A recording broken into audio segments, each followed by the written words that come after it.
subscribe to the channel and press the bell icon so that you will never miss any update. Can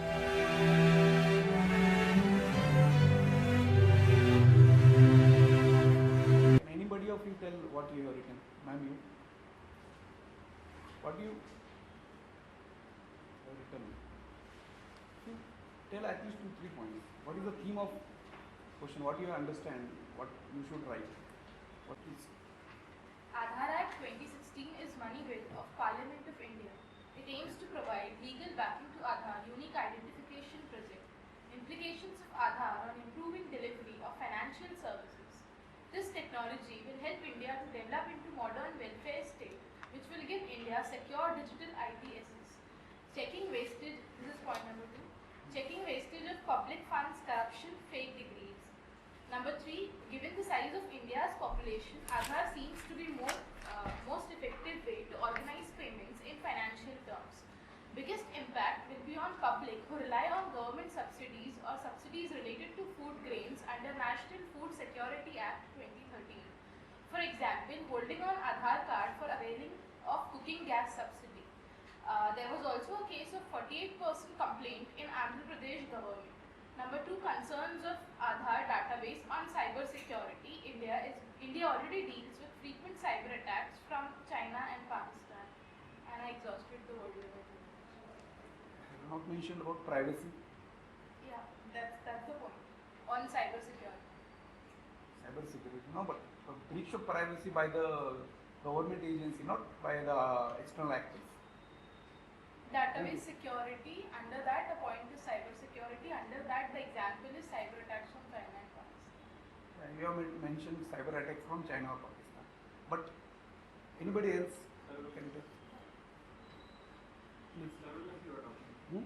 Government Government service. government service. There was And also there is issue of denial of services to non-Aadhaar card holders. Yes. Issue of privacy related to the government can use the data for the security purpose and in the national interest. But they didn't define. Even Indian government can use data for internal security and national security purposes. But at the same time, the fears are expressed that government or the data can be given to the private entities. Like when you purchase any SIM card, now they just take your Aadhaar number and then can access to your data. So biometric data can be accessed by the government as well as non-government entities. So what will be the guarantee that that will not breach our privacy? And privacy has been mentioned as in Supreme Court has interfered that privacy is a fundamental right under Article 21. So the basic question, the issue that Aadhaar involves is first is the privacy. Second is that Supreme Court in 2015 has ruled that Aadhaar is not a compulsory, but it is an optional or voluntary. So what is the case? In 2017, Government of India has amended the Income Tax Act 1961 and inserted that the PAN card should be linked. The linkage of PAN with Aadhaar is must. So in that case, what will happen? If you have to file the income tax return, then you have to link Aadhaar with your PAN. So it means that the Aadhaar has become mandatory. So in this case, the issue is there, the breach of privacy issue. So they have approached Supreme Court, and Supreme Court has ruled that it has no the linking Aadhaar with PAN is not a violation of right to privacy, but it will prevent the duplication of PAN and economic fraud. But at the same time, Supreme Court has ruled that the issue of privacy should be decided by larger bench, that is constitutional bench, which should have more than 7 judges. So that matter will be decided by the larger bench, the issue of privacy. That we should mention in the answer. I'm just waiting for the answer so that you can also go through it and look at it. What about authority of speaker to pass it as a money bill? Yeah, that is also the issue, one of the issue, money bill. But that was even the litigation was with the Supreme Court. The Supreme Court has not still it was Aadhaar has passed as a money bill and Supreme Court has not objected to it.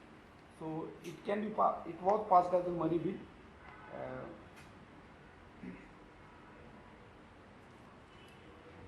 So that issue is not there. The now only issue remains with the Aadhaar is that of the issue of the privacy. And issue of the privacy will be decided by larger bench. Till then, government can mandate the use of Aadhaar for few services as well as linking of Aadhaar with PAN is compulsory. Anything else you have written about Aadhaar? How it will aid in the service delivery? That is our basic question. Part one of the question is loudly. Biggest obstacle in policy formation and implementation is identifying the beneficiary.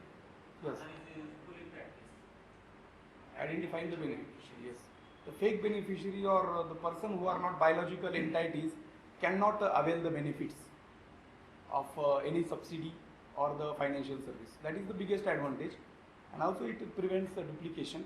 That is the next advantage. But the only issue that we can mention as of now is the issue of privacy. Also there is some other issue of duplication of Aadhaar and double enrollment of Aadhaar. And even illegal migrant from Bangladesh are also getting Aadhaar. That issue is there, but duplication of Aadhaar, I think over the period of time it will one of the two cards will get cancelled. That is not possible because but illegal migrants are getting Aadhaar. But one thing you should mention that Aadhaar is not a proof of citizenship, and government has never claimed Aadhaar being as a proof of citizenship. So that is not that we should check the misuse or illegal migrants getting Aadhaar, but that is not the purpose of Aadhaar. So that we can't cite as a criticism here. So Sir, it will result in faster delivery of financial. faster delivery. Yes, your bank account can be linked with Aadhaar and money can be directly get deposited. Second, also financial transaction, like you might have observed, many of you might be having the Bhim app, and we can transfer money by using the Aadhaar number also. So that is also there. Financial transactions, direct financial transaction between two individuals can be guided by the Aadhaar. That is also a point. Financial transactions for tracing of financial transactions that can be done through linking of Aadhaar to the bank accounts. Yes, that can be there. Sir, I think we are talking about what are the benefits of Aadhaar. Yes. I think question asked about what is the implication of giving legal status to the Aadhaar. No. Improving the delivery of financial services. Yes, but how this legal status is impacted. So earlier, before legal status also Aadhaar was being used. Yes, Before yes. legal status also Aadhaar was being No. Before giving a legal status to Aadhaar, it was not made a mandatory. Use of Aadhaar was not made mandatory. Only after giving legal status, they are identified.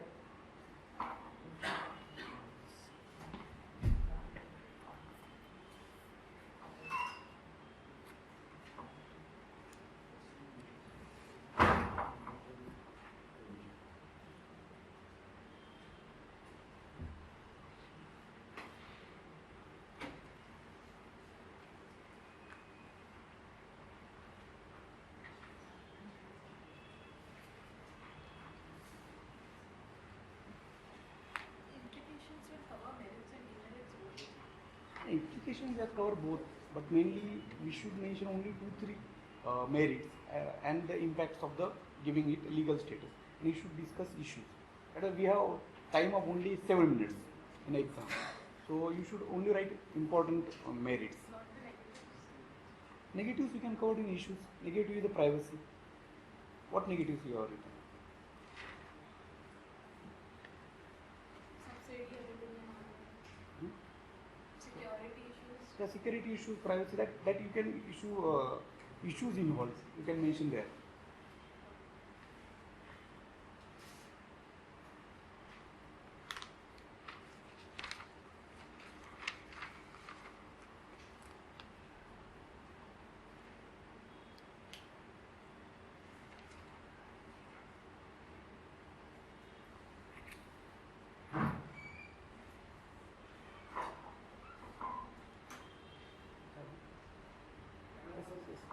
चालू नाही आहे.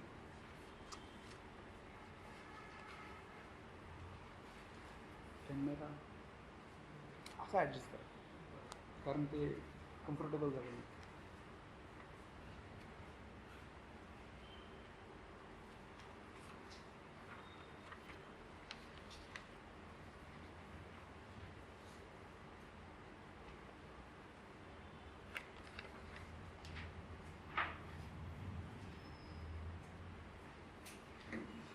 Please do copy things.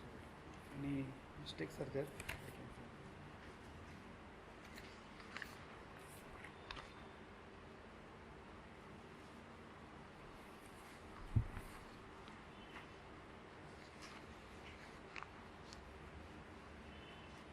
Okay, so you were saying that you should we should only write about how the giving it a legal status has affected service delivery. I'm not saying we should only, but No. What according to you should be the answer? You can add few points. No? I can say means that legal status to unique identification authority of India. That will give them a legal backing to about the abuse of sharing of Yes. information or whatever we are writing. So I think that dimension should be included. That legal, how legal status is included in the whole thing other case. Yes, that we can mention in the issues involved, where first issue we have addressed is the privacy. So by giving Aadhaar legal status, we have mentioned the data repository has been mentioned. So data has become safe. So legal status is there. Before that, there was no legal status. So that the risk of breach of privacy has been minimized by giving the legal status. There we can mention that. But by how Aadhaar has improved the delivery of financial services, that we should mention like it has avoid the need of multiple documents, prevents duplication, leakage of subsidy benefits can be prevented, and it provides the reliable biometric proof. So can we write that now Aadhaar can be made mandatory for delivery of services? Right. So No, but Supreme Court verdict is that Aadhaar cannot be made mandatory. So we can't. before legal status also that was not mandatory. After legal status also we can't make it mandatory. So what difference it makes? That's what. It is been said by Supreme Court that it is mandatory for non-essential services like PAN. Yeah, they have mentioned, they have identified 7 services, and they have made only for these 7 services you can use Aadhaar. Now Aadhaar has been linked to the PAN. That has also been also allowed by the Supreme Court. In that cases, Aadhaar use can be there. In rest of the cases, Aadhaar cannot be made mandatory. And by awarding it a legal status, we have ensured the safety of our privacy. That we can write. Legal status is must for Aadhaar, because without legal status, how they can take your biometric details without even having a legal status? It was just an executive, they have just executive issued an order or notification, and based on that, how they can take biometric details. Aadhaar Act provides punishment for the information. Aadhaar, The Aadhaar Act provides punishment for the information leaked cases. yes. So legal status makes that difference. And one more thing, you are told that Aadhaar can be only used for providing non-essential services. Now see, the linking Aadhaar with PAN. So everybody has PAN, and filing an income tax return is an essential service. And so everybody has to avail that. If everybody has an income above that prescribed limit, he has to file income tax return by the 30th of the September or July, what you will say. But so linking Aadhaar with PAN has been mandatory, so that you can't quote only for non-essential services. Supreme Court in original judgment has told that for only specified 7 services you can use Aadhaar. But then again this question arises, linking Aadhaar with PAN is legal or not? But court has given verdict that by linking PAN with Aadhaar, the duplication of PAN can be prevented. So there was a question that even Aadhaar can be, bogus Aadhaar cards have also been issued. But that you can't just for the sake of rationalization, you can't create more and more drawbacks. So as of now, Aadhaar can be used for linking, PAN can be linked with Aadhaar, and only that 7 non-essential services Aadhaar can be used. I think you are satisfied with this. Next question. Government of India is trying to build consensus to set up all India judicial service. Will it lead to a road towards judicial transformation? Now we will go what question demands and what you have written.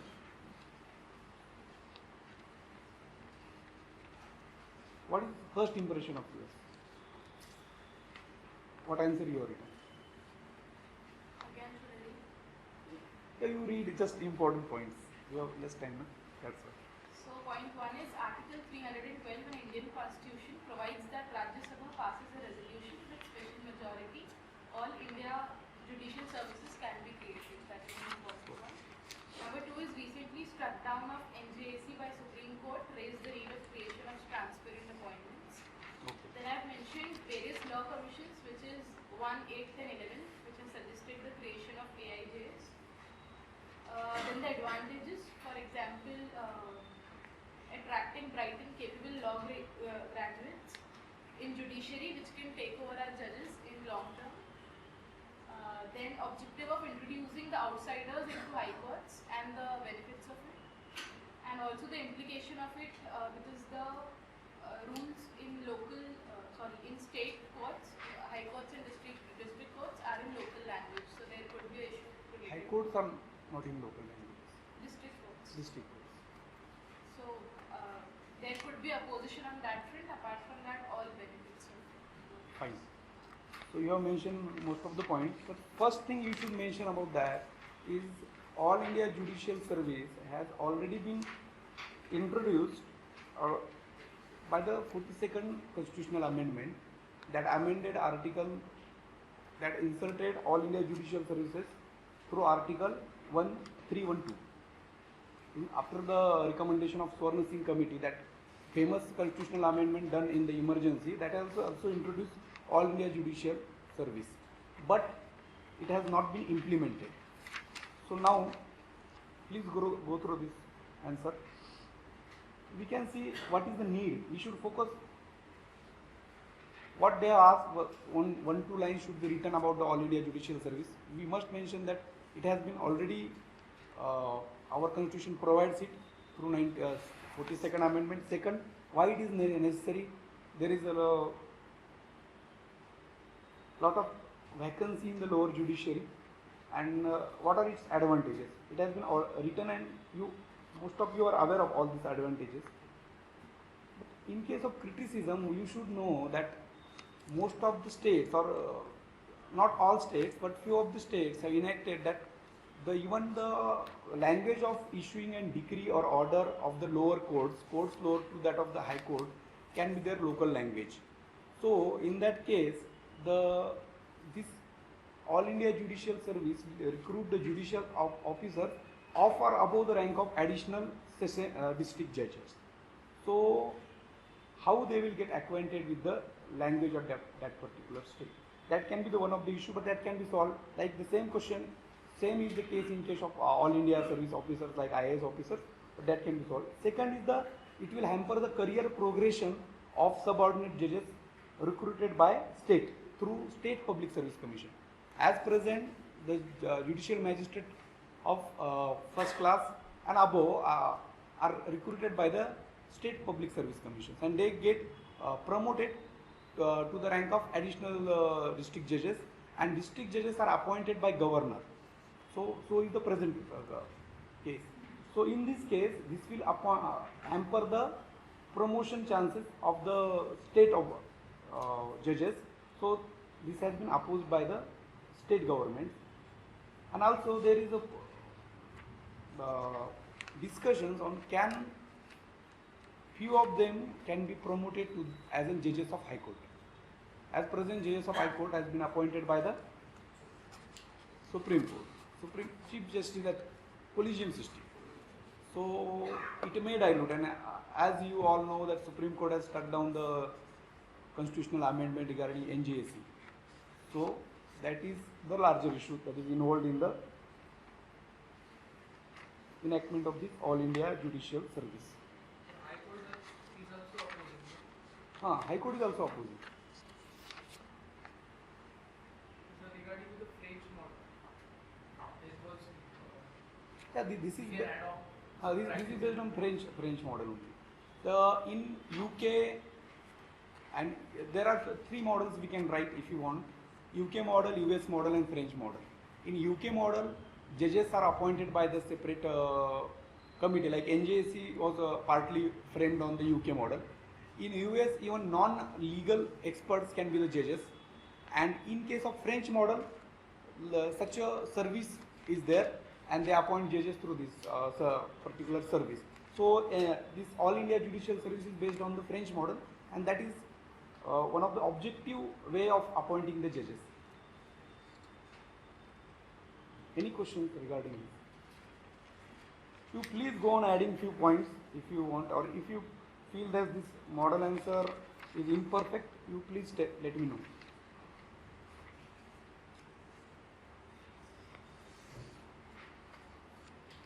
You want to say something? Right now, states recruit lower judicial post. So it creates inherent conflict with concept of separate and single judiciary. So this system that is going on, that is in conflict with the essence of constitution. How come?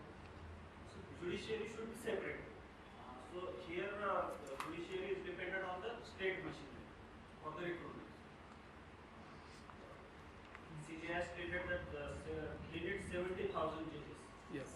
Right now there are only 17,000. You want to say that appointment of the lower judges by the state or the state public service commission is breach of basic doctrine of separation of powers. But I think our constitution mentions only High Court and Supreme Court, and we have weak separation of powers. We will discuss in separation of powers. There is a separate question. In that question, we will discuss this point.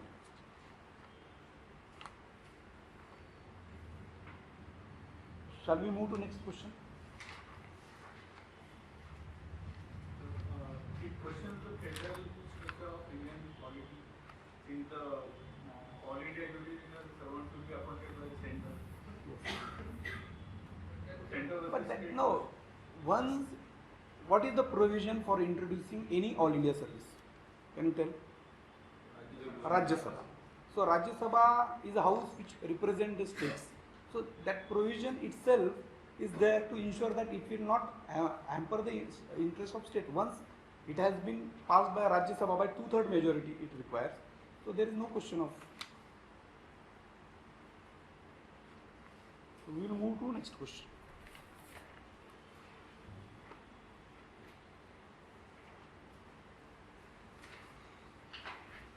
How many of you have attempted that question? You. So can you tell, now you can go through the model answer. Now please tell few important points that you have deferred or you feel they should be added. So we can discuss in better way.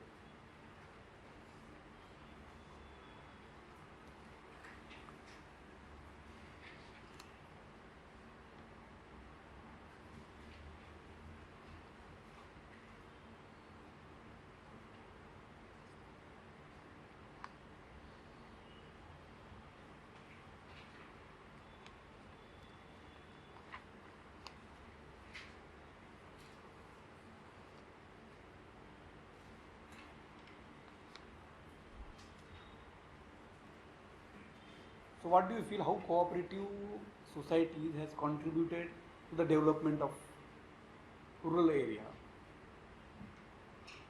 So should I speak what is not written here? First let please.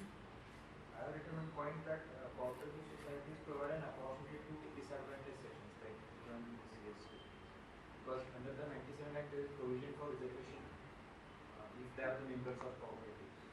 Yes. So one of the benefits It caters the needs of weaker sections. Yes, that has already been written. Now what you want to add? So it doesn't speak about India being majorly a agrarian society. With that, rural sector is a major contributor in overall GDP of India. That point is not mentioned. Which sector? India is majorly an Yeah, aggregate. aggregated society, which means that more than half of its population, which is 1.3 billion, still resides in villages. But we are discussing the contributions of cooperative sector in that. Right. Yeah, So that is the right thing. sectors Nothing wrong. do basically 97% of cooperative sectors in India have a presence in villages, not in urban cities. So therefore, it has to come with a background. This is how I feel. So I started with that rural sector is a major contributor in overall GDP of India, with cooperative societies share a major credit in growth of rural sector that covers more than 97% of villages. 97% I don't know. Of villages. The 97% of the cooperative societies are in villages. Yeah. Here we can write what this is the basic framework that how cooperative movement has contributed. Though cooperative sector is present mainly in the rural area, but in urban areas also cooperative banks and societies are there. Even these housing societies are cooperative societies. But if you see, the most of the cooperative societies that are in villages are small societies, and the members of that societies are very poor fellows or persons belonging to weaker section. That is the most important use of cooperative societies. Now we are talking about financial inclusion. Even Jan Dhan Yojana has made that most of the at least one person in the family is having the bank account. But before that, the most of the residents of villages were having account only in the cooperative banks, district central cooperative banks. So that is the biggest advantage of cooperative movement, that they have aided the financial inclusion in the villages. Second is that the agro-based industries like sugar, textile, and they have provided employment and as well as the industrialization in the rural areas. One thing that we have not added here, in the pitfalls we have like that no active participation is there, politicization is there, you all are aware about it, and interference by state government. One more thing we can add, that the cooperative model is not a professional one, or not a professional management of the cooperative society is not professional.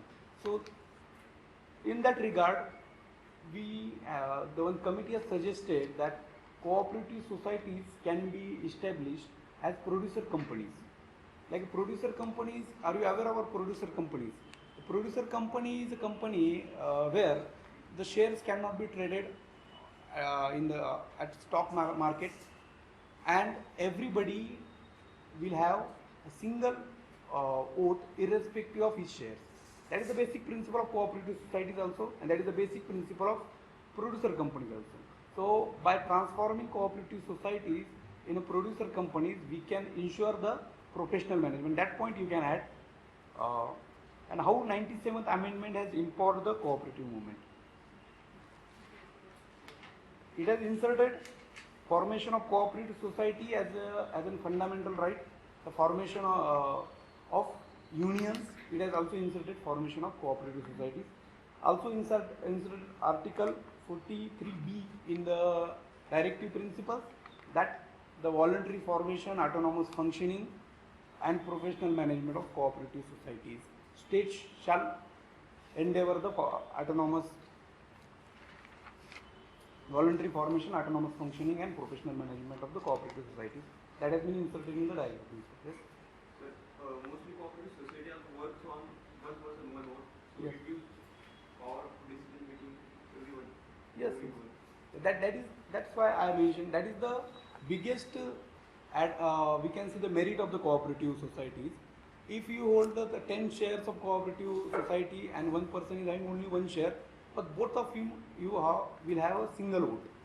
In case of the private or the companies established under Companies Act, your voting proportion or your weightage depends on the number of share that you hold. So that is not the case in case of the cooperative society. So weaker sections get the more representation or larger say in case of cooperative It society. also increases the unity. That also is yes.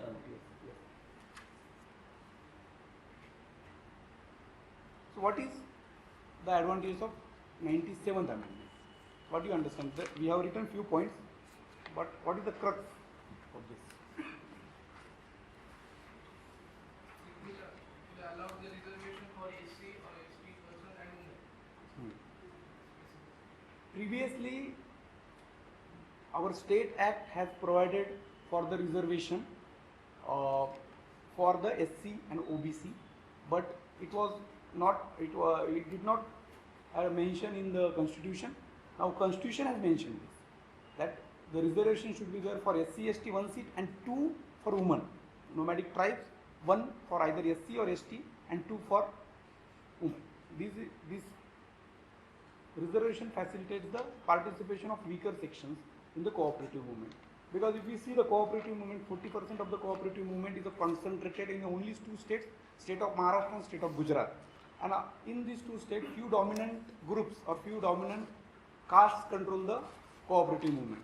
So this amendment may increase the share or say of the weaker sections in the cooperative movement.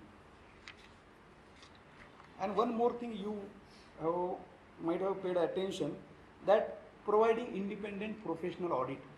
Largely, before this amendment, it was mandatory that the audit of all cooperative societies, from the primary agriculture credit societies to housing societies or sugar factories, was only possible through the state government auditors, who were the state government employees.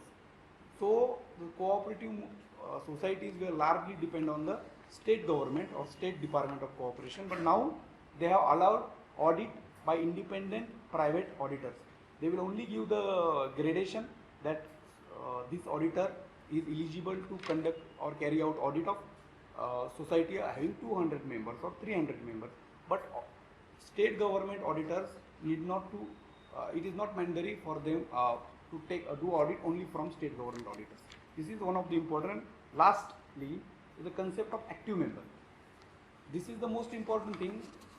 We can observe that, for example, there is one bank, that Cosmos Bank is there. You might have aware, might have heard name Cosmos Bank. There are total 50,000 members who are the members of the Cosmos Cooperative Bank. But for their AGM, hardly 1,000 member will present.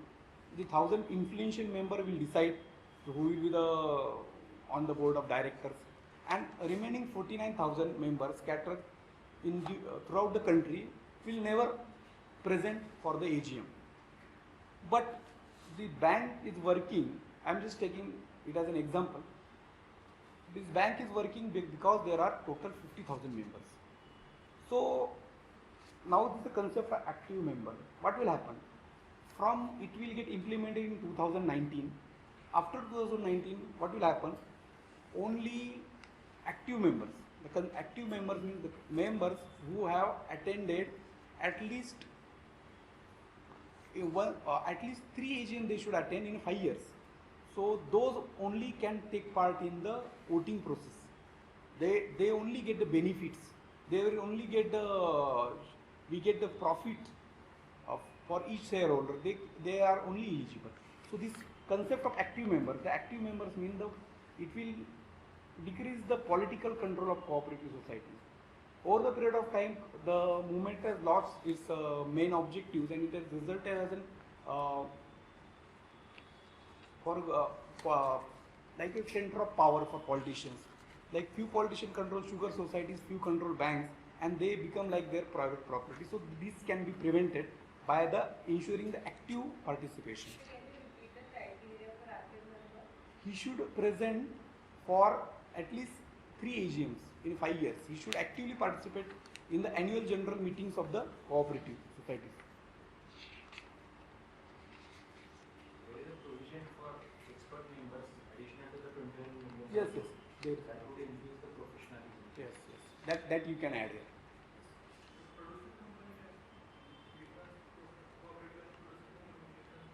Difference are the cooperative societies formed in according to the State Cooperative Societies Act, whereas producer company is formed as a section. It will be get registered as a section company under section 25 of the Companies Act. The section 25 company is a company where it is not solely for the profit making. Like cooperatives are not for profit making.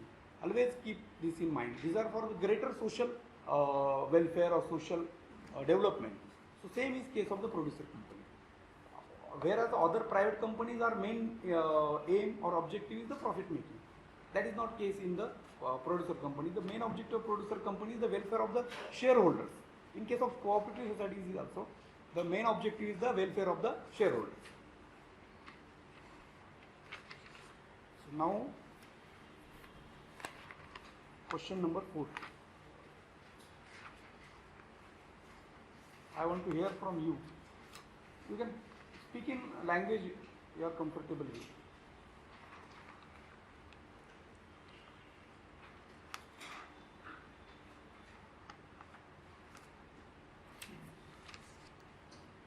What you have written? From different stakeholders. So major points are, according to Article 370, it holds special status. Then I have written about temporary provision, जिसको पहले हट जाना चाहिए था but अभी तक नहीं हुआ. Then I have written about JNK having its own constitution and enjoying a special right to property. Then I have written about the citizens of India which have one citizenship but citizen of Jammu and Kashmir have two. Then under Article 360, the financial emergency can't be declared in the state. Then according to Article 352, national emergency can't be declared. President of India has no power to suspend the constitution of JNK. Then anti-defection law can't be valid, and because of so many reasons, there's a hindrance. India can't be. India doesn't have a say over the development of that state. Okay. So you have not mentioned a recent development. The GST is also. See, anybody else? You?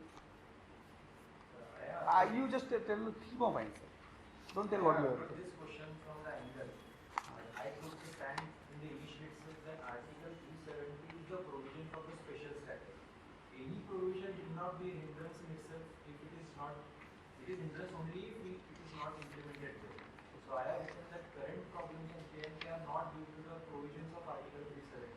I have provided that under the current situation, various provisions of the constitutions like fundamental rights or jurisdiction of Supreme Court, Election Commission, CAGs are applied to the Jammu Kashmir and state. So there is enough provision to have a good better relation with the state. So current problem is related to the developmental backlogs or unemployment and some misuse by some non-state actors who are fueling the current condition. So I have written on this. So here I want to emphasize on one point that what we have asked is that is this special provision served as a hindrance in the mainstreaming Kashmir Valley? So you should not waste your time and this we have very little space there on explaining what is the 370. They assume that you already know what are the provisions in 370. If you keep on writing, you can end up with only writing the provisions of Article 370. So most of the people what they do, or they know I think everybody knows similar things, but they don't know what to write. So in exam, we should write only 2-3 lines about what is Article 370. And it has awarded a special constitutional status to the state of Jammu and Kashmir. That is enough. And while writing the polity answers, you should not use like a layman language that it has given some status, and you should your precise word, but that is enough. After that, you have to write is this the special provision served as a hindrance in mainstreaming the Kashmir Valley.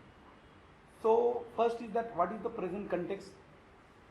Present context that recently or maybe 1.5 years back, the High Court of Jammu and Kashmir has given a judgment that the Article 370, which is originally mentioned as a temporary provision, has acquired a place of permanence in Indian Constitution and it cannot be amended. As for amendment of 370, the ratification by the Constituent Assembly of the Jammu Kashmir is needed, and as the Constituent Assembly of Jammu Kashmir does not exist, it is not possible to amend. It is the stand taken by the High Court of the Jammu and Kashmir. So Honorable Supreme Court is still evaluating whether it has allowed few petitions that questioning the inviolability of the Article 370. So now in this context we have to discuss whether it has resulted into the served as a hindrance in mainstreaming the Kashmir Valley. It is a political issue. You are both aware of both the sides. So I think I have taken this stand that no, it has not served as a hindrance, because the Kashmir, the instrument of accession of the Kashmir in the India itself provided that it will have the special status, and in a present circumstances, by removing Article 370, first question is whether Parliament has power to remove. That is under consideration, and Honorable High Court has already told it cannot be amended. So that is different issue altogether. But even the process can be initiated. So I think in present circumstances it is better to maintain status quo. So you can differ with the answer, but you should provide it with. You should not just cite what I feel the provisions of the 370 and say that it has alienated the people. So we should remove. You should mention what are the legal problems and under what circumstances the special status has been awarded to the state of Jammu and Kashmir. And you should write your answers like this only, means in a language of polity. Answers of polity should be in language of polity and not in a layman. You can use that your language in paper 4, in paper to an extent in paper 1, but not in case of paper 2 and 3 of general studies. So if anybody is differing with my answer, you can also add your point. You can justify your point if you are not agree with you. So basically this Kashmir issue is so wide, and the word limit is hardly like 150 words per page. So where to start and where to end? No, but Like how will I put all these points into 150 words? Because even if I want to explain one point, for example, the fourth point in this second para, many of the articles of Indian Constitution can still be extended to J&K through presidential order. yes. Right.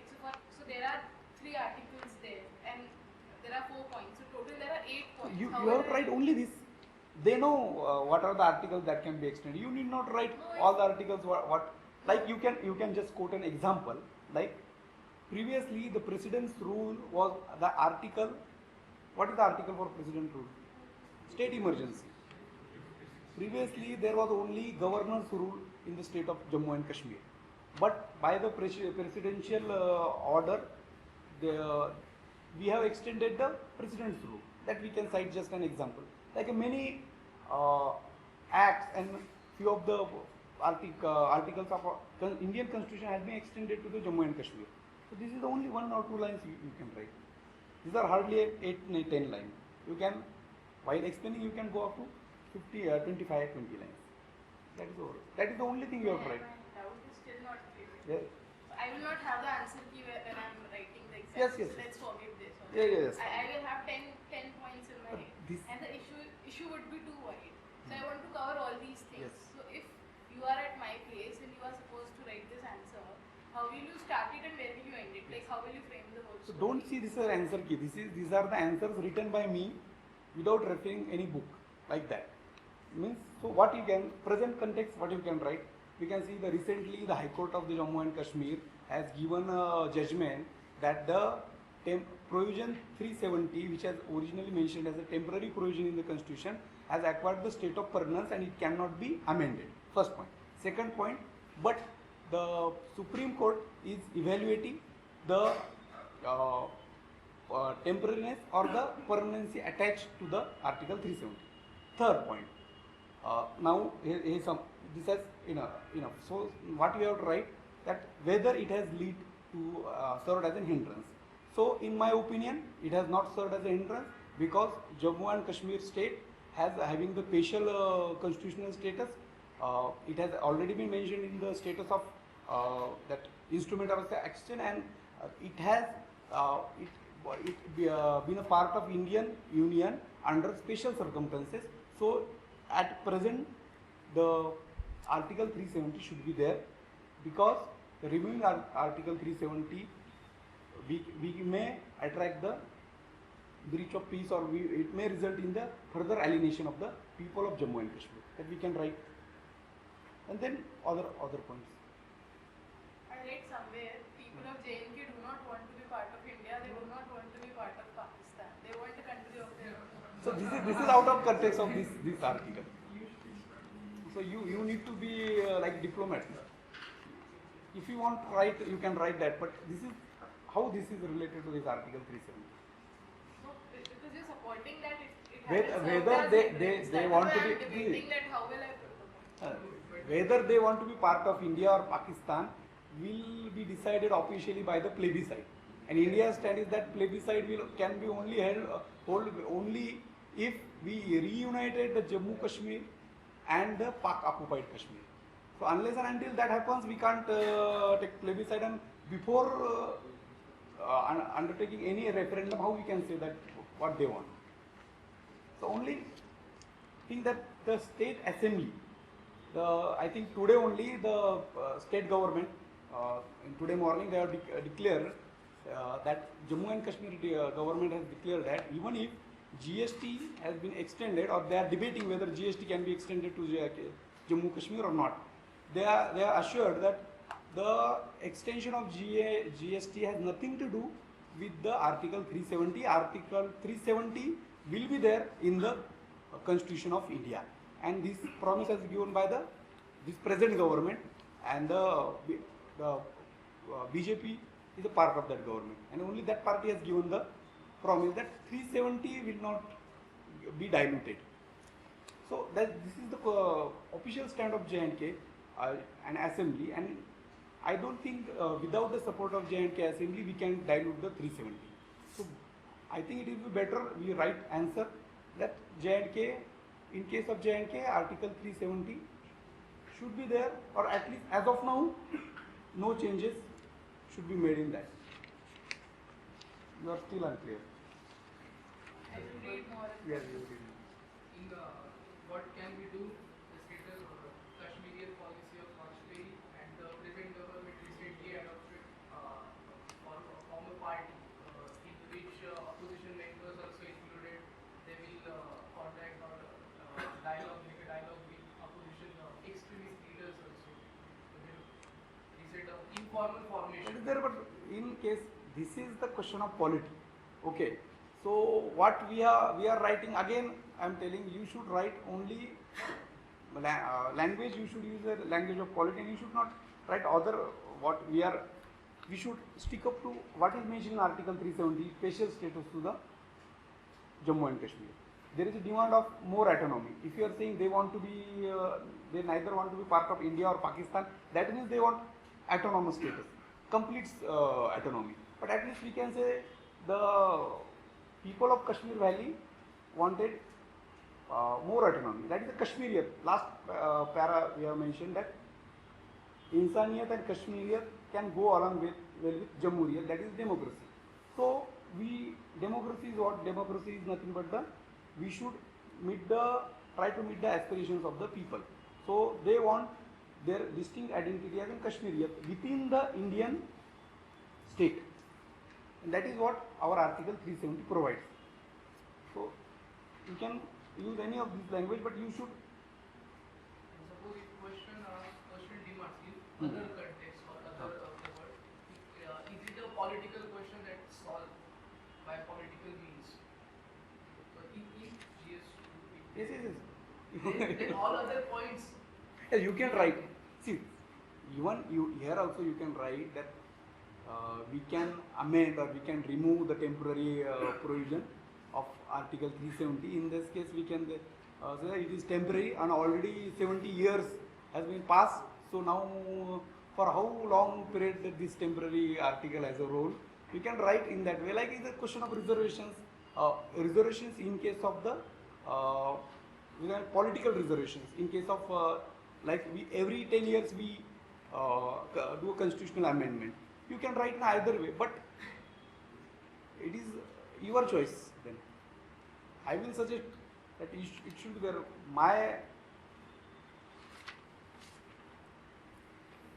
I think it will be rational to write that Article 370 should be there.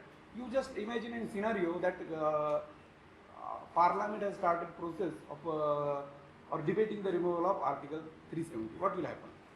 It will enable peace, or it will lead to chaos? You yourself. 370 is not an exception. They are given a special status to other states also. Yes, that is also there. So I have written one more point. Our national policy is Kashmiri and Jamhuriyat Okay. So the model gives the right to nurture and preserve our culture. Article 370 just gives that right to preserve the identity. Yes, well put. Now I think we should move to next question.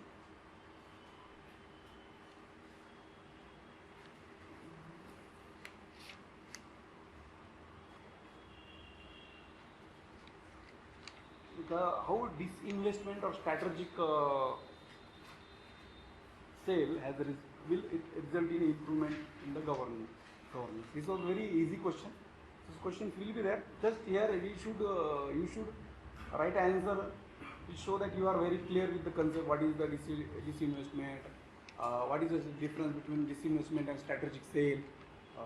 Strategic sale is nothing but a disinvestment where the private entity will take over the management.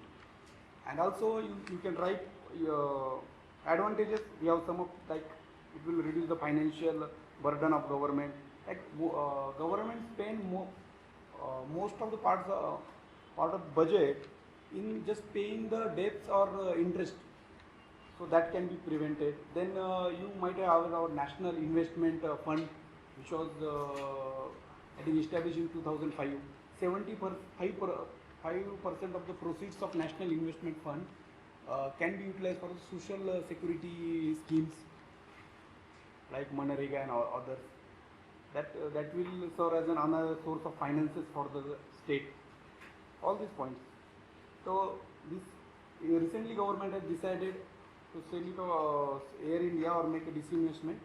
So you can start with that in Air India, which is loss making. At present loss, not necessary that you will write the figures, but approximately you can write.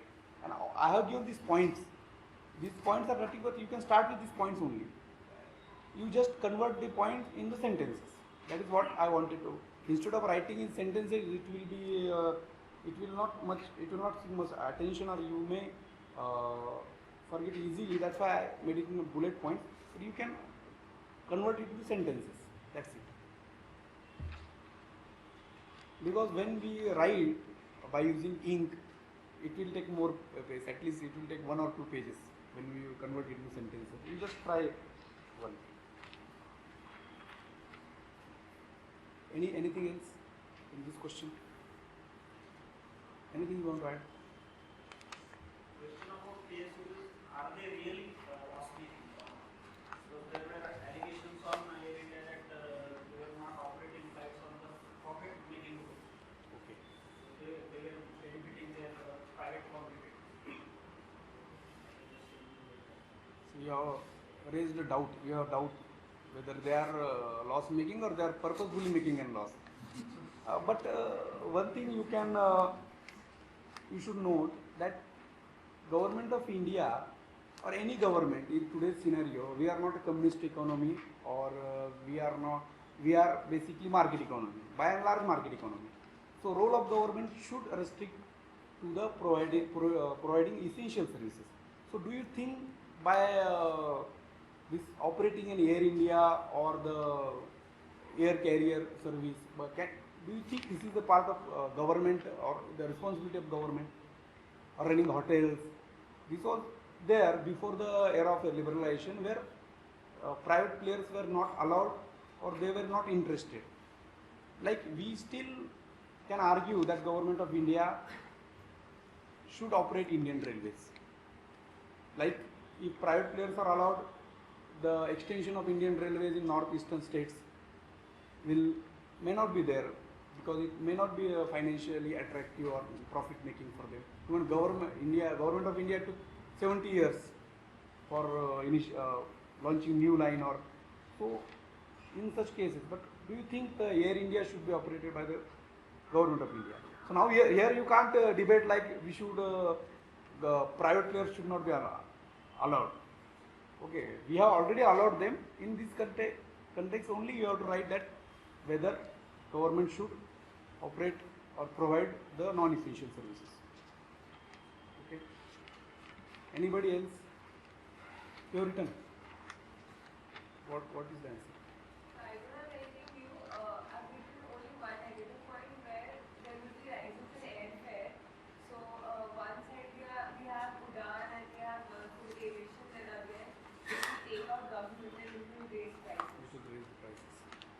Can anybody answer? There is already a aviation policy, Yes. I think, 2,500 rupees for an hour or something. Yeah. The government of India will continue to be a regulator of the sector. The disinvestment, carrying out disinvestment in the Air India, will have nothing to do with the regulatory powers of the government. Government is the regulator of all the sectors, industry, telecom, everywhere we have a regulatory authority or government itself acts as a regulator. Here, in contrast, we have Air India and government is also acting as a regulator. So that is a conflict of interest.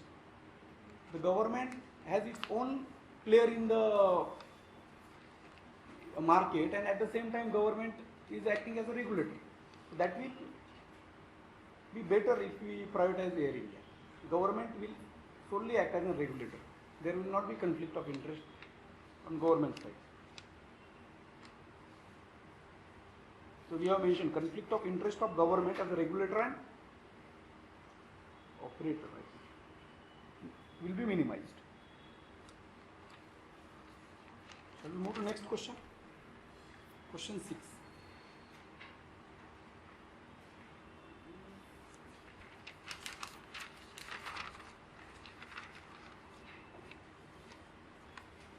Ordinances have once again become a live political issue. While an ordinance is a temporary law passed by executive to meet emergency that require immediate legislative action, it becomes unacceptable when it degenerates in an ordinance raj. Explain in light of recent Supreme Court judgment.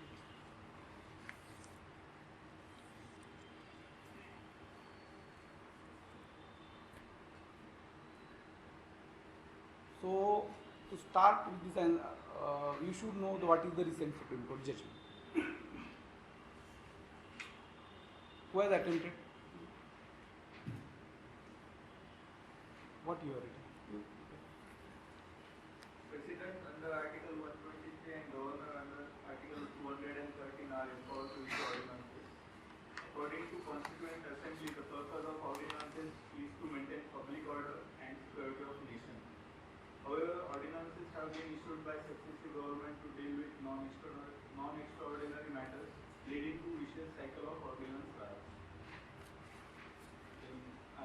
I shown from that vicious cycle and just concluded why it is necessary to maintain restraint or follow restraint by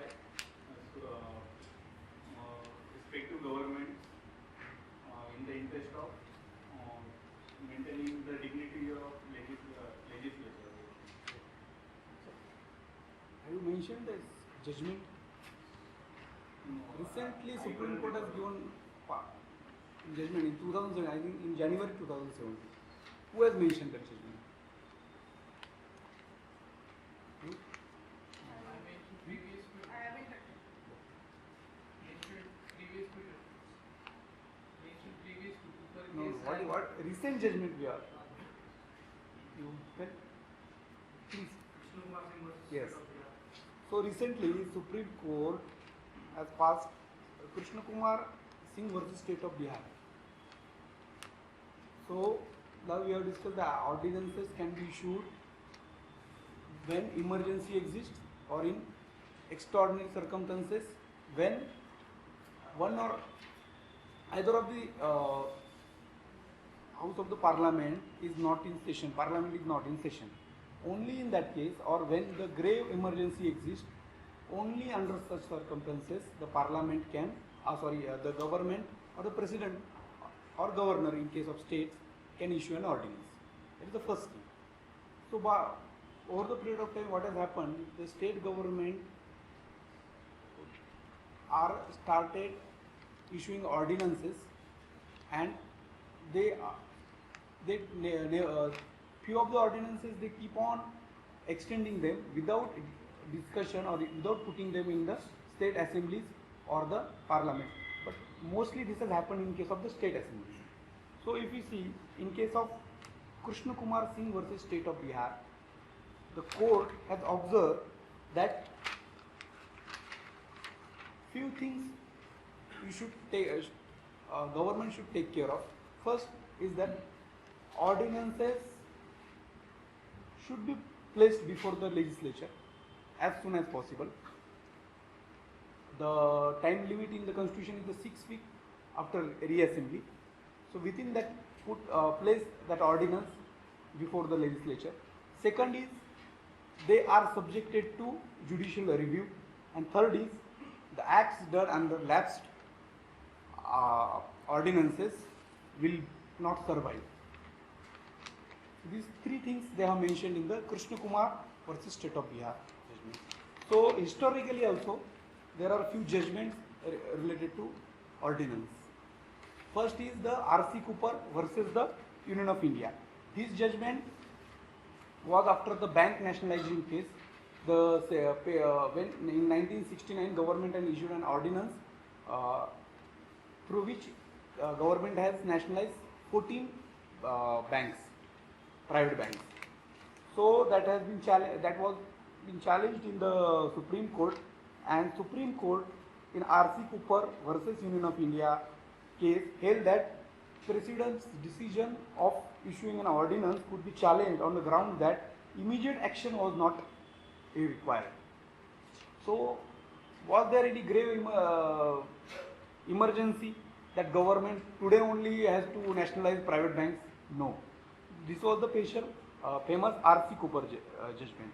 After this judgment, what government has done 38 constitutional amendment where government made that President's satisfaction in issuing an ordinance is final and is not subjected to judicial review. The 44th amendment, which was done by the Janta government after emergency, that reopened the possibility of judicial review, and in subsequent judgment in 1987 T.C. Wadhwa versus State of Bihar, the Supreme Court had given a judgment that ordinance can only be issued in exceptional circumstances, and routinely they should not used routinely or as a routine alternative to the assemblies or parliament's power. So these four things you should mention: the R.C. Cooper case, then 38th amendment, 44th amendment, then Wadhwa case, and the Krishna Kumar versus State of Bihar case. And this is frequently asked question by the UPSC. So it is better that you should be very well prepared with this. Can you want to add? Anybody want to add anything? One more case just. That A.K. Roy case. Any property bill, Okay. it is ordinance like 5 times right now. So Supreme Court also said that you are not having Yes. any intentions of even placing that in the parliament. Yes, you can add that. We'll move to next question.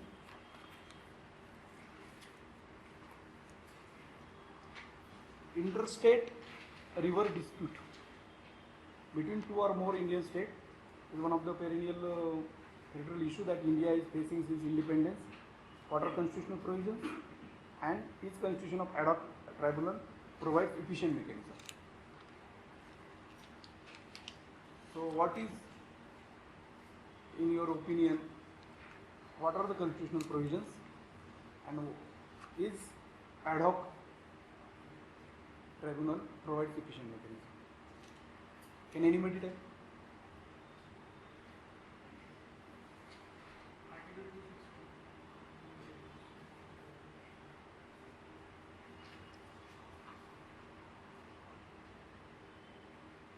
Are you aware about the recent amendments or proposed amendments in the Interstate River Dispute Act? Just tell me.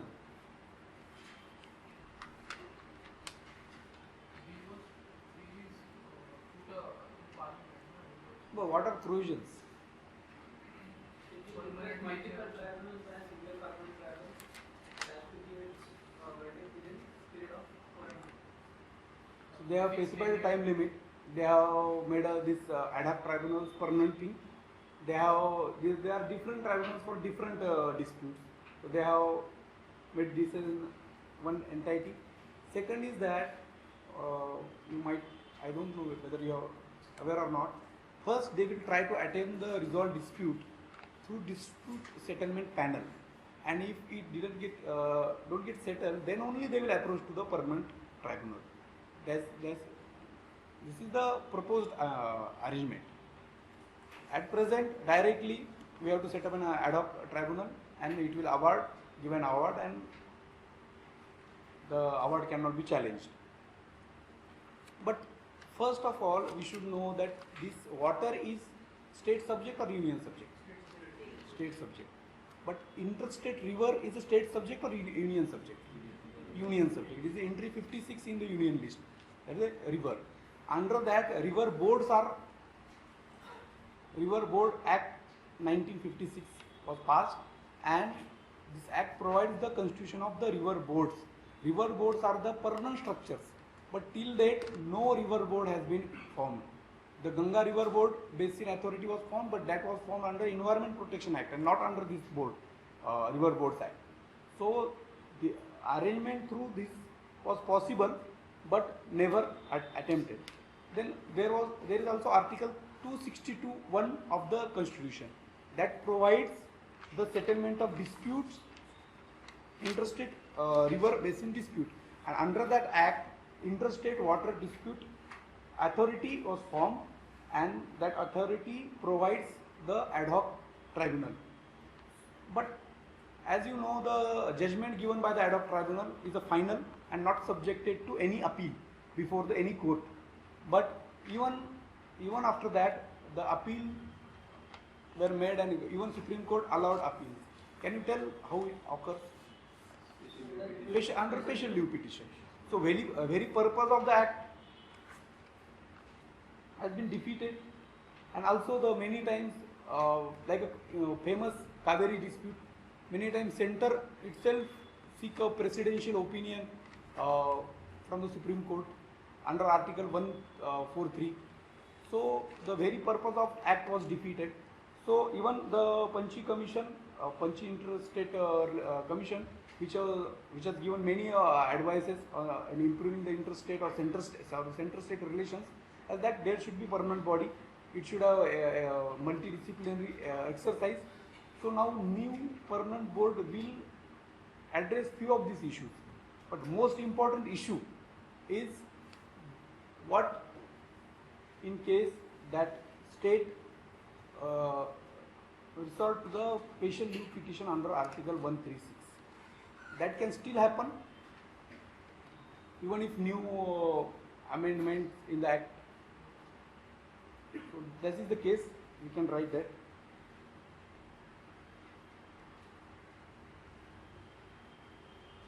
Here we can write this, what is the state subject, interstate, what is the central subject. Again, River Boards Act we can mention. That is not mentioned, means we can add this point that will enrich our answer. Then Article 262, and then under that article we have ad hoc boards. But now government is proposing permanent board. Even Panchi Commission also recommended creation of the permanent board. But only thing they have recommended that it should have expertise from different fields. That, and I think this permanent tribunal will also be headed by the judiciary members from the judiciary. That is also one of the lacuna of proposed arrangement. Can you mention Article 263 Interstate Council as we as government can discuss the water limit? Yes, they can discuss. You can mention. But see, interstate council is there under Article 263. Okay, but there is a special provision. The constitution makers were aware that water can be in future. Water can become a very big issue. So they have made a special arrangement under Article 262. That should be highlighted when you mention Article 263. Yes. 143 is the president can seek advice from the Supreme Court.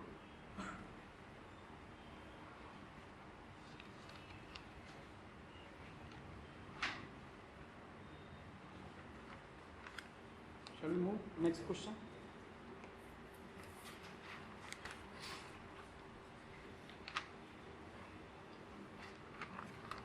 question is about system of performance appraisal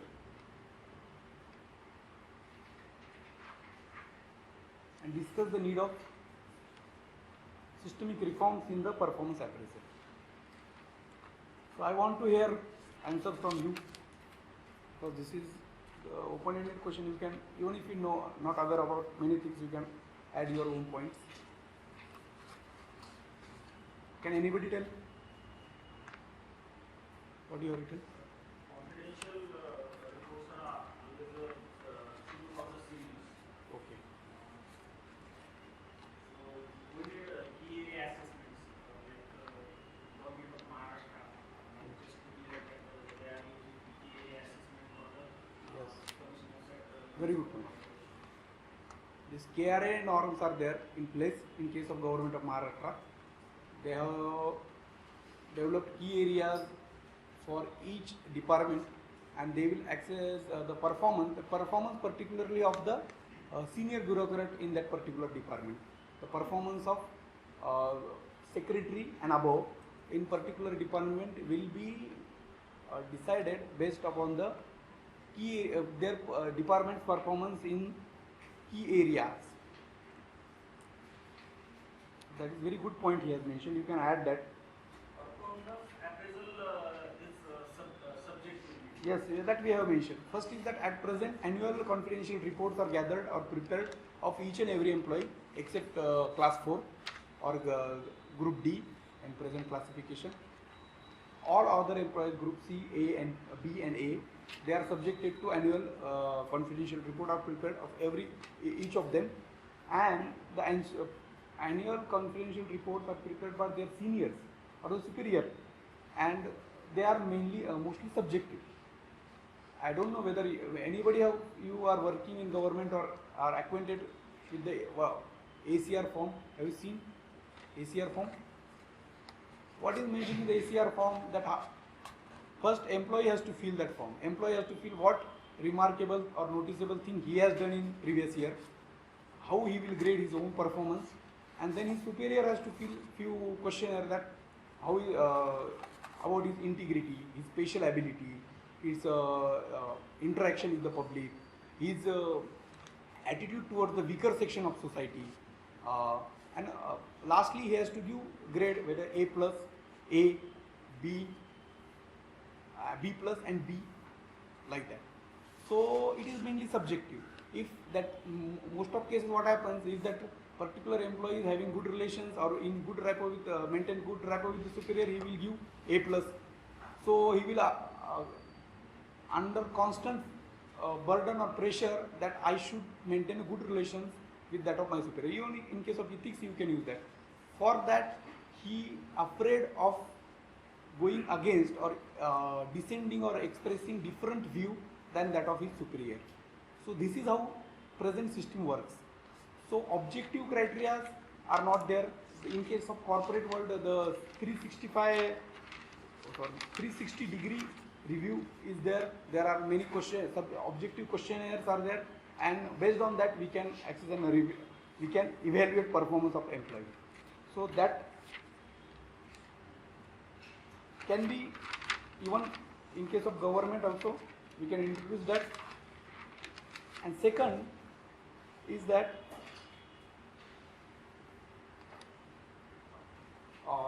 there is this rule 56J of the Central Civil Services. You please note down this of Central Civil Services rules 1972. There is a rule 56J in that.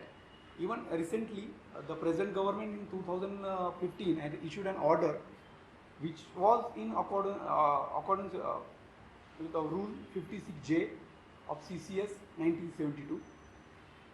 What is that rule? Rule is that after 25 years of service or after 50 years of age, if government feels or that the performance of particular officer is not satisfactory or it is in public interest that that officer should be retired, then government can compulsorily retire that particular officer. This is in case of Group A and Group B officers. In case of Group C employees, after the age of 55 or the 30 years in the service. So this is there, this provision is there in the civil services rules, but this has been rarely implemented. Even we implement this will serve as an effective check on the particular public servant. So last year the government used regarding to Yes, two officers. Two All India Service Officer government has compulsory retired last year based on only this rule, and even this rule was challenged in the Supreme Court, and Supreme Court in a Ramchandra Raju versus State of Odisha case has validated this rule. This rule was challenged based on that how government can retire someone who has not been proven guilty, because if you proven guilty you get punished according to Prevention of Corruption Act. So how government who can't prove particular officer guilty can make him make him retire? The Supreme Court held that even government don't have substantial data to prove him guilty, but at the same time government in interest of public interest can compulsorily retire particular officer. So this point you can add. Anything else? So, there are 3 points for revamping the system. One has been proactive criteria from the citizens and NGOs. Yes, yes. Second, a separate agency to evaluate. And third is computerization of data and public service. So from very good points. Can you tell us the source? But proactive, first point you have mentioned is called as proactive surveillance. So it has been recommended by second ARC that proactive surveillance of the particular government officers by the NGOs, also by the colleagues, his colleagues, and that surveillance should be secret kind of thing. That no colleague will openly tell that so and so is not a man of integrity or woman of integrity. So such proactive surveillance methodology should be, we can use that methodology in case of government institute, that is recommended by the second ARC. Also we can set up a special body, like in case of Company Act. Do you know Serious Fraud Office has been constituted? So say it has been recommended by the second Administrative Reforms Commission. Similar thing has been recommended in case of public servants. And recently Prevention of Corruption Act has been also amended. This is just for information. You can also quote relevant points. Prior approval of government is not necessary when the corruption is self-evident. That is also one of the point that will check.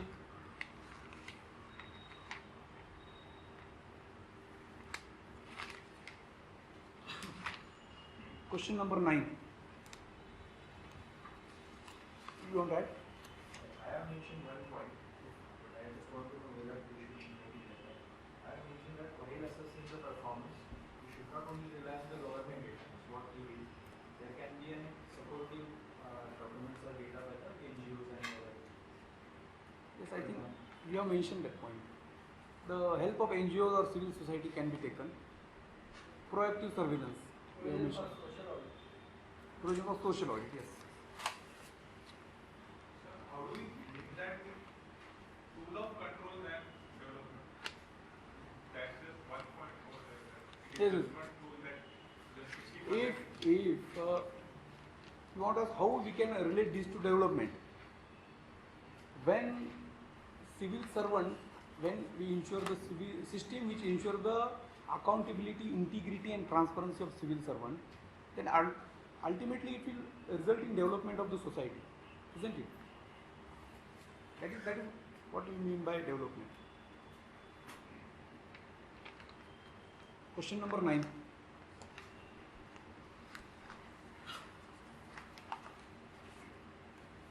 Anybody?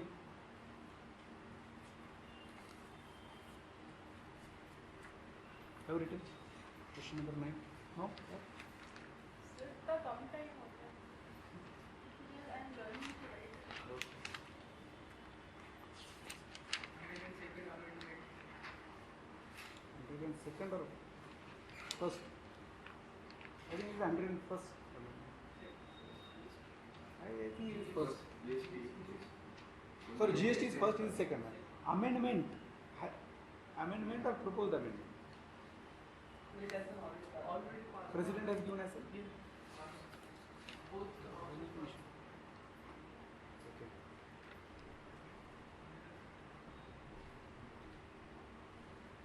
Okay. Okay, We have to that will not change our answer. Huh? We have to difference between NCPC. Only this can whether particular caste should be included in OBC or not. Only this power has given to NCPC in previous. Now, Now the other issues, other grievances like in promotions and all that, they can go to new body. Earlier they were going to the raise issue before the National Commission of Scheduled Caste. Other grievances of OBC caste. now they can. Now they can include any caste. Now only Parliament can. See now, you might have read what is written here. The major difference between the National Commission for Backward Classes and National Commission for Socially and Educationally Backward Classes is that previous commission was created to set up under Act, while new will have its place in the Constitution. The major difference will be with the methodology of inclusion of particular community. You might be aware that there are two separate lists, one state OBC list, one central OBC list. The person also have two different OBC certificates for central for seeking jobs under central government. He has to submit the central OBC certificate, and in case of states, there is state OBC certificate. The two lists can either be identical or non-identical. In case of states like Tamil Nadu, Karnataka, there are few castes which are not mentioned in the central list, but they enjoy the OBC status in state list. Second, in case of Maharashtra also there are few castes. For example, you can take the caste of Gujar. In case of Maharashtra, Gujars are in state list as an OBC caste. In case of central Maharashtra, Gujars are not in central OBC. So such cases may be there. From state to state, they can vary. Again, the state list is largely influenced by the political decisions or populism. Like many dominant communities find a place in state OBC list. For example, the Supreme Court has categorically rejected claims of Jat as an OBC, but still we can find inclusion of Jats as an OBC in 9 states under state OBC list. So that thing cannot be there. Either they will be part of central OBC list, or they will not get any of the OBC benefits in any of the states. That will be there. Like influential communities like Maratha, state government supports their claim in a reservation. We don't know what Supreme Court will decide, but state government cannot cater to the populist demands, because in many cases state government has bypassed the recommendation of previous state backward class commission. Like a central National Backward Caste Commission given verdict against, given opinion against the inclusion of Jats, but still that then government decided to include Jat in the OBC list, and consequently Supreme Court has rejected their claim. But now what will there, in case of SC and STs, the government has issued, I think in 1951 they have issued a presidential order. In case of OBCs also similar order will be issued. In that order the particular communities will be mentioned as an OBCs. There will be only single list in the country that will identify particular communities and OBCs. That list will be prepared with consultation of governor of that particular state. The opinion of particular state will be taken into account, but once that list has been finalized and that list has been notified, no amendments can be made in that list it means that even president cannot make any amendment in the list unless and until parliament amends list by the enacting suitable parliamentary law. So this is very important feature of this new this is under section 342A. So this will serve many purposes, because it is constant demand by the OBC groups that dominant group should not be included in the list of OBCs, and also till this new presidential list formalized and announced, the old system will be in place. But after once the new presidential list get operated, the older list will not have any role, and the state list and central list will not be two separate lists. So this is the impact. That's why the states, a few of the states and few of the groups in particular states are opposing this national socially and educationally backward class commission. This we should write. And also in case also as we are UPSC aspirant, we should be ready with the criticism of everything. So here is the criticism of this new system. In case of Supreme Court, in this case, Supreme Court in Indira Sahni case, which was famously known as Mandal case, wanted that expert committee should be there for deciding inclusion and exclusion of OBCs, but no such expert committee has been provided by even by this national commission. That you can just add. Now last question, a very simple question. So then who will decide the list? President of India. President of India means executive, but with consultation with the particular state. But whether to the state listen to their recommendation, or whether to accept recommendation of state, or whether to accept or not, will be the total discretion of the central government.